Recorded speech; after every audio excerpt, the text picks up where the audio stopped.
Hey, Rent to Retires, it's Adam Schroeder here with another episode, and I am joined by Rent to Retire investment strategist Cori Zigman.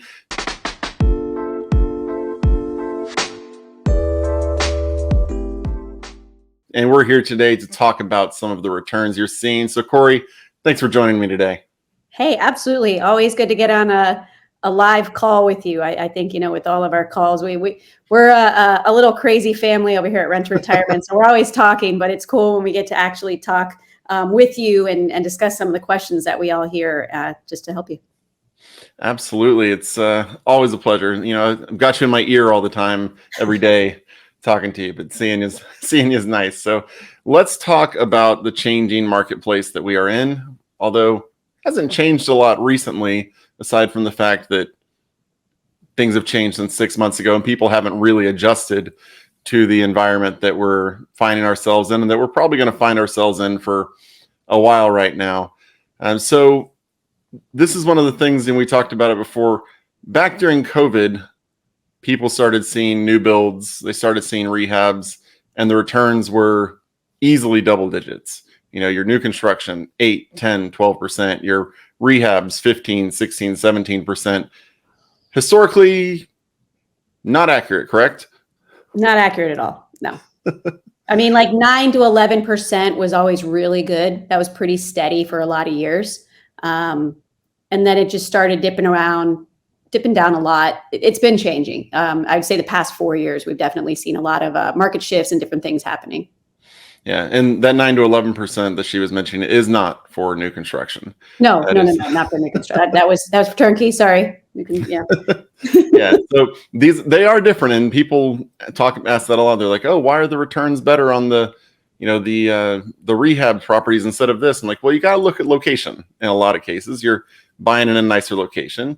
You're also buying everything brand new, as opposed to rehabs where things maybe have 10, 12, 13 years, and they haven't had to actually put up the walls necessarily. So there's a lot less that goes into the rehab than the builds. And so there's a lot of things that go on there. So what are you seeing out there today, and what are you talking to investors about when it comes to dealing with the actual current returns in the market? A lot of it is just expectations. I think there's books that are older. I think there's podcasts that are older. I think there's just some things that are not completely active and accurate today. And I think it's just actually having the conversations of these are the numbers. I mean, I love real estate. I talk with this about you and I have talked about this. It's because it's very black and white numbers. I mean, there's always going to be a little bit of variable, but it's just different. And it's having those conversations, especially on new construction. I mean, you and I have talked about this extensively. I mean, new construction, we're seeing maybe 1 3/4 to 4%, maybe 4.5% on a really good. It's new construction.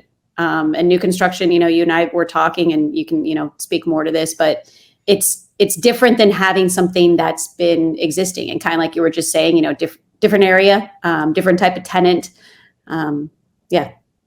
Yeah. And so what she's talking about, me talking about, is a lot of this construction that's going on that we're doing is infill lots of an area that was built out. And then one developer said, "Oh, I've got this other deal. I'm going to run over there." And they sell the lots to the next builder who comes in and actually finishes out the neighborhood. And so you're in an area that's been built out not too long ago, usually, and they build nice homes in the area. So it's maybe anywhere from a B plus to an A neighborhood in a lot of cases. And so that's a higher level than most of our turnkey rehabs. And people are like, "Well, why is it nicer?" Well, to put it quite simply, homes in the B plus and A areas don't tend to get foreclosed upon, don't tend to get short sold, all of these things. So we're really looking at, slightly lower neighborhoods for those. And so really what you're looking at when you go into these new constructions is you're taking a lower initial return. That's guaranteed. But what you're looking at is a higher potential for appreciation, a higher potential for rent growth, and a fair chance that your tenant might be a little gentler on your property or stay a little bit longer.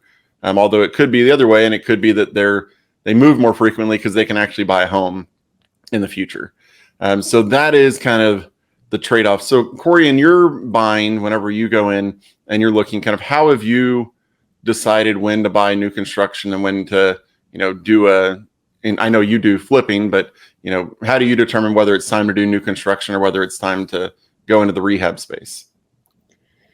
I typically don't buy a lot of new construction. I buy pre-construction. So I have some of our Cape Corals, as you know, and I'm developing out, near you out in Austin out there. So I'm definitely, I like that pre-construction because of the speculative appreciation. I do like new construction. I have nothing against new construction. I've just found that the tenants in the areas are better in some of the older homes. So I like them a little better. But I do like, speaking to what you're saying is, getting that new construction, the pros of that is that speculative appreciation. Those are going to be in markets that are going to move a lot faster because people in those markets, that's what they're expecting. They're expecting like, okay, and if I do buy something, it's going to be a new construction building typically, or there's going to be growth or movement in that area, whether that's the job market growth, things like that. You can have a tenant, like Adam was saying, that has a little more affordability. So when you're raising your rents on a 3 to 7% every year, whatever that looks like, between you and your management team, is going to be like, you can usually push that a little more. It's a new construction home, so you have that opportunity when Adam was saying of having that rent growth year after year. So those are all awesome things. I do buy my parents new constructions because for them, they live in Florida and there is a lot of it out there and the opportunity. But like I said, for my portfolio, I stick mainly on the older homes just because everybody in those areas knows those properties, you know what I mean? And everybody in a Florida or a Texas or an Alabama or some of those areas that have that, they're expecting a nice house, and the people that are expecting that are willing to pay for that. Yeah, and I think especially people have seen the value of new construction in Florida after the latest hurricane. I mean, you look at what happened in Cape Coral and the Fort Myers area. I think the worst I've heard from any of our investors who finished was lost a couple of shingles and maybe a section of fence blew down. Unfortunately for the people who were living in the area with older homes, a lot of those were hurt pretty bad, which is unfortunate, but there's a reason they changed code. So that's a great part about the new construction. And another reason building the code is a little bit more expensive than just updating things that don't require more permits. So you're going to get that lower return. But when it comes to the rehabs, like you were talking about, that 8 to 11 has been really good. The 7 to 9 has been reasonable for a long time. When it comes to what we had, though, and I know you have different thoughts, I think, on interest rates than I do for the near future. Can you talk a little bit about how that whole cash on cash situation changed during COVID? I mean, the home prices went up, so your cash on cash is going to go down. I mean, I would expect now 6 to 8% on a turnkey at any type of renovation. I mean, even doing your own numbers, even if you're doing it yourself. I mean, that's going to be a good return right now. Where the rates are, where the prices are, that's just going to be the match. And it's speculative of where all that's going to go. I know you say we have a difference of opinion. I mean, it's speculative if the rates are going to keep continuing to climb. They've changed, I think, like 5 times. They changed again today over the past week and a half. So about 4 to 5 times major fluctuations in the lending space. Everybody's thinking, are the prices going to go down? But yeah, in the past few years, your cash on cash, you're looking at 6 to 8%. I don't know. That sounds about what that's what I'm buying at. Yeah. What are you buying at?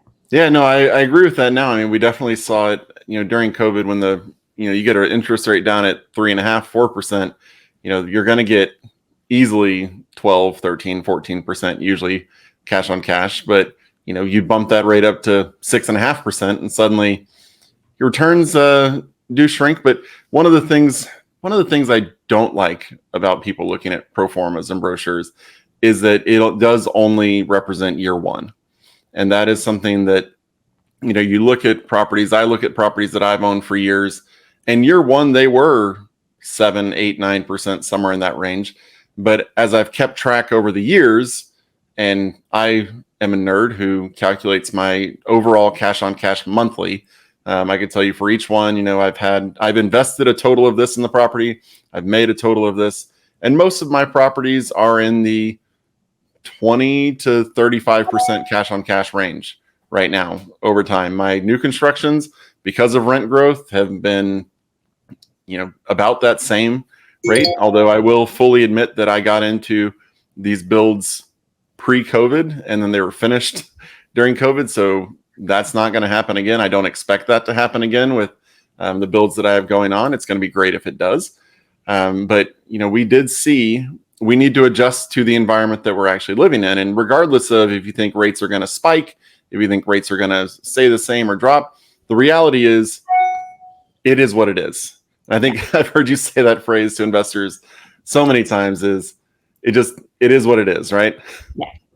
Yeah. I can only speculate where everything's going. I can only speculate where the home price is, where the appreciation.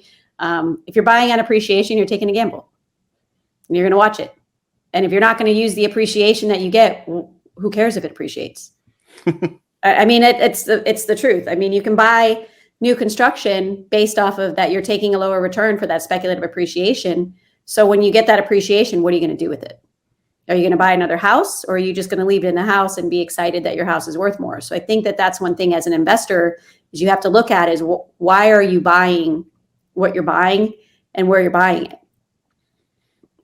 Like I said, if you're not going to use the appreciation, it doesn't necessarily make a ton of sense unless it's like, I just want a new house because I want a full no holds barred depreciation schedule that nothing's going to go wrong. But I live in California, and those multi-million-dollar homes that are going up real fast, 2-3 years in, things are already starting to fall apart. So that doesn't mean that it's better because it's newer.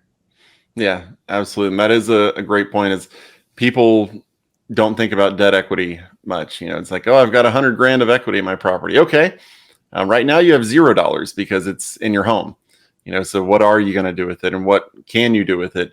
Because, it costs money to pull it out. Just remember that, people, as well as, you have to pay the new closing costs. You have to, it starts your schedule of interest payments over again, which, hey, in some cases that's great because, I don't know about you, Cori, but I need tax write-offs for my cash flow. So that part doesn't hurt. But yeah, lazy equity or debt equity, whatever you want to call it, that can, if you've got 40,000 in a rehab that you can pull out and 80,000 in a new construction that you don't pull out, which property is really doing you more good? Exactly. I think that's pretty. And another thing I want to talk with people about today is the interest rate situation that we're in. And that is, when you look at what's going on, we're at, I don't know, you said it changed today. I haven't really checked into it, but last I was talking with a lender, it was somewhere in the 25% down. You could get 6.5, 6.75, not that tough. When it comes to actually utilizing the equity in the property, don't worry about that rate. What you really need to do is, as Cori was saying, the numbers are the numbers. Say, I'm at a 4.5, 5%, whatever rate currently. When I pull money out, how much am I getting? And what's my cash flow going to be at that point? Am I still going to be positive? Because the fact of the matter is, as I've said many times, literally an interest rate determines one thing. That's it. It determines what your payment is for the month. And I believe, Cori, correct me if I'm wrong, there's more to real estate than just what your principal and interest payment is. Correct? True. Yeah. So you just got to run the numbers. We've got math on our side. So what have you done much refinancing during the COVID time with? I know you have you got a pretty significant portfolio. I did a ton, and I took one in June at 8.5%. And even in June, it wasn't. It's just that's what I could get it at because commercial was taking a nosedive and everybody thought it was like super volatile paper. So any of my buildings, it was just a lot more expensive to take that money. But again, it was having access to the money and knowing that do the numbers make sense on paying this and having access to the money. And that's really what it is. So again, you got to know why you have access to the money. I had very specific reasons before I even started the process, because if you're just sitting there with the money, that doesn't make any sense. But like my bank account. But call us. That's why you have us, to say like, all right, I have this property and it has this equity, and like, what could I turn that into? And again, like you're doing when you geek out on the numbers, is where it's like, okay, like as it starts progressing, as your year 3, 4, 5, compounding that $20, $30, $40 a month that you get in rent, that is a very significant increase in what you're bringing home in cash flow. So, is it sexy real estate that you're getting $150, $200 a month in cash flow? Yes, because it's going to go up. You're looking at That's it your today. floor. Yeah, you're looking at it today, and you're not looking at it as the mortgage gets paid down. As your tenant pays down your mortgage. You're not looking at it for other things. And it is a house, so yeah, there are things that are going to come up, but overall, I don't know. I just love real estate. It's just being able to look at the numbers and being able to see where this can go, and where you have the opportunity is awesome. So it doesn't necessarily matter what you pay for the money. It matters that you're having, and I did a video on this on our YouTube channel of just your cost of inaction, of not taking any action. Because then you're sitting there like, man, I wish I would have bought 10 years ago. I hear it all the time. Yeah. And that could be you in 5 years. Yeah, you could say I wish I had bought 10 years ago, or you could say I'm so happy I bought today. And then in 10 years, you can say I'm so glad I bought 10 years ago. Yeah. So I couldn't agree with you more when it comes to that. So what are some of the, we talk about the opportunities in turnkey, you talk about the opportunities in new construction. What are some of the things right now that you're seeing inventory wise that stand out most to you? What are you liking out there? We've got such good teams right now that, I like in Florida, some of our new construction. We have a couple different markets in our new construction that are awesome. Teams are really solid, just doing everything they can to take care of you. We've got some incentives. That's a today thing. And I love our Midwest opportunities. You're creating a safe, clean, comfortable housing for somebody and creating an opportunity for you and your family to be taken care of. Again, that $150, $200 doesn't seem like a lot. And I'm conservative with that number of what I'm saying, because there definitely are a lot of opportunities that are different, numbers than that. But you're just compounding it to where, your next 5 years, 10 years is just going to look tremendously different of having that income coming in. So, yeah. And I want to also tell people, if you are curious about what your returns are going to be, just come to us and say, hey, I'd like to talk with a lender about my returns once you factor in depreciation and principal pay down on the loan. And there are a couple of our lenders who will give you, they will bend your ear, to put it nicely, about how your returns actually change over time as you pay down your principal over the 30 years. And it's pretty eye-opening, I will say. At the Bigger Pockets conference, over a few drinks, we had some interesting math thrown our way. And so, come to us and talk with us, get introduced to the lenders who are going to, be the ones giving you the money, and it also can educate you beyond just what we talk with y'all about. Because realistically, and I think in the video that you did with Aaron Chapman and that Zach and I talked with them about, if you talk about a 3% rent increase, year one, that is not a 3% return increase. That is a 15% rent, increase. Or maybe if you do 25% down, only 12% over the course of the time. So, it isn't, leverage is a beautiful thing. I know we have recently changed our leverage recommendation on our website, if you're listening to this in 2022, because rates right now make a lot more sense at 25% down. So this is something also to talk with us about. There are times where 20% down makes the most sense in the world. Right now is currently not really that time, because we've got a big gap between the rates you can get at 20 and the rates you can get at 25. So, that is another thing to keep in mind whenever you're looking at these. But what is one thing, in your time as an investor, you've been investing longer than I have. Not saying that you're older than me, just that you've been investing longer than me. All right, listen, slow down. Cori is young. She looks young. She is young. But she's been investing longer than I have. I will fully admit that. And I regret it. I'm one of those people. I wish I'd been investing longer ago than I have been. What have been some things you've learned along the way that have, helped you continue buying today? Know your numbers. Know how you want to run your numbers. We've got our calculator, which is awesome. You got to know your numbers. It's a real estate, so the emotion behind it, there's no falling in love with a house. Does it matter what the street name is? Does it matter like exactly where it's at? Is it going to give you the return? Is it what you actually think it is? Because there have been times where I've been like told it's one thing and it wasn't. You know what I mean? Because I buy remote. So all of my real estate has always been remote. I think same as you. You've always bought remote too, haven't you? Yeah, I've driven by one home. That's about it. After I bought it, years I after. very rarely, I mean, I don't, maybe once every 5 years I'll see a home. But you'd really just got to know your numbers. And if you don't, like talk to somebody to figure out how you can run them for you.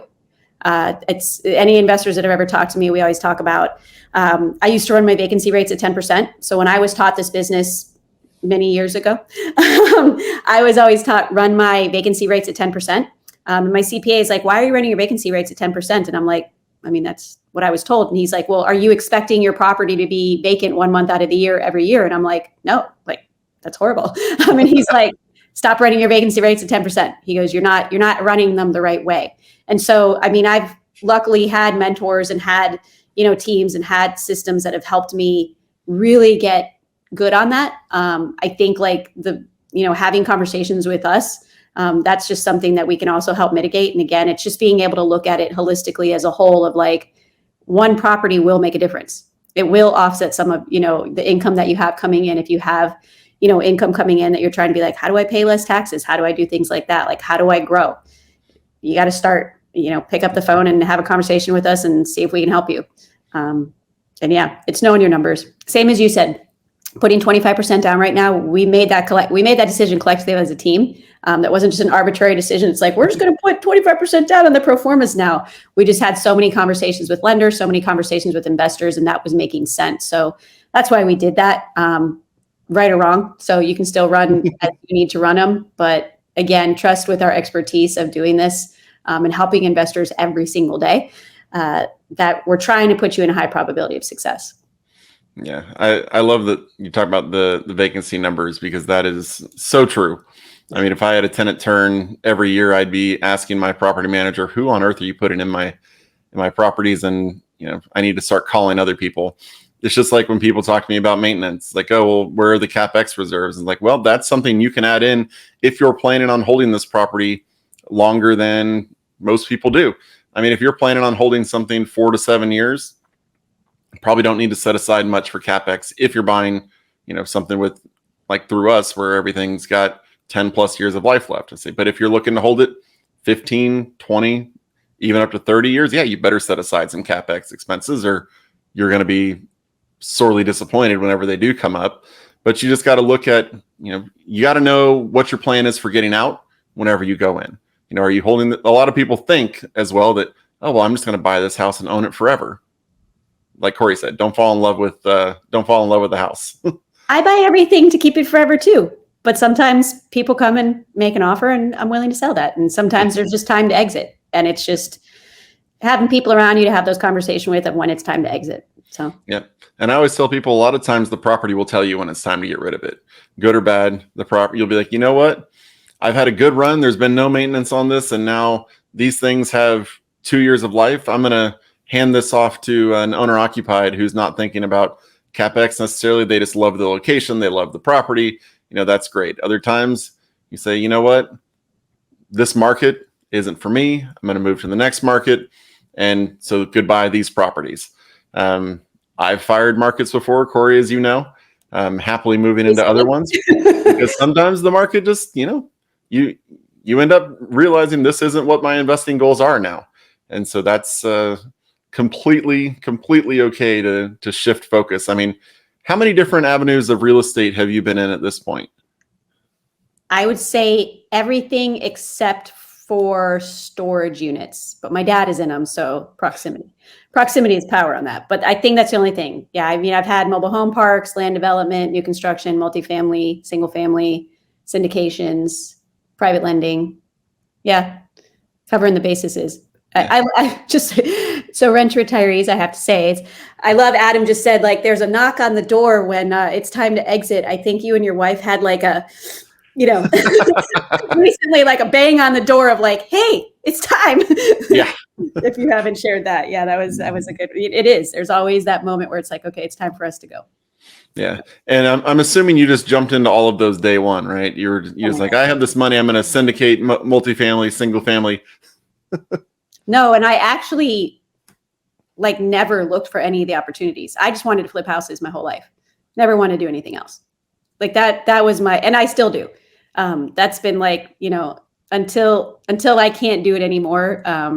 I will be doing that. My mom and dad, I brought my dad in the business. So we're going to be doing that until we can't do that anymore. But I thought that was all real estate was, or being an agent. I never even knew about any of the rest of these things. I didn't grow up with this kind of information. So it's been pretty awesome just being around people like you, being around like investors that we get to talk to. Cause some people are brand new.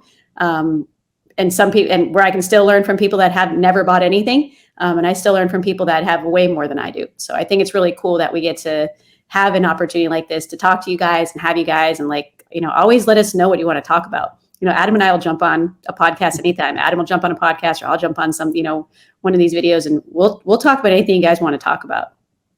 Yep, absolutely. Well, Cori, thanks for joining me today. Really appreciate it. She says you want to talk to us. Well, you can talk to us at schedule a time at renttoretirement.com. That's renttoretirement.com. You'll see a big button there, schedule a consultation. You should schedule a consultation. It doesn't lock you into anything. It just says, hey, I want to talk to these guys about real estate, and we'll help you figure out where to go with your investing journey to get the goals that you want for your life. Because whatever you're looking to do, we can help you out in those in that part of your journey. So we've got something for everyone. It's at renttoretirement.com. If you have any questions, if you want to tell Cori what her next video should be about, if you want to tell me what the next podcast should be about, it's podcasts at renttoretirement.com. That's podcasts at renttoretirement.com. Don't forget to leave us a review on whatever podcast platform you utilize, and we'll talk to you on the next episode. Thanks for watching the Rent to Retirement YouTube channel. Check out some of our other videos, like this one, or this one here.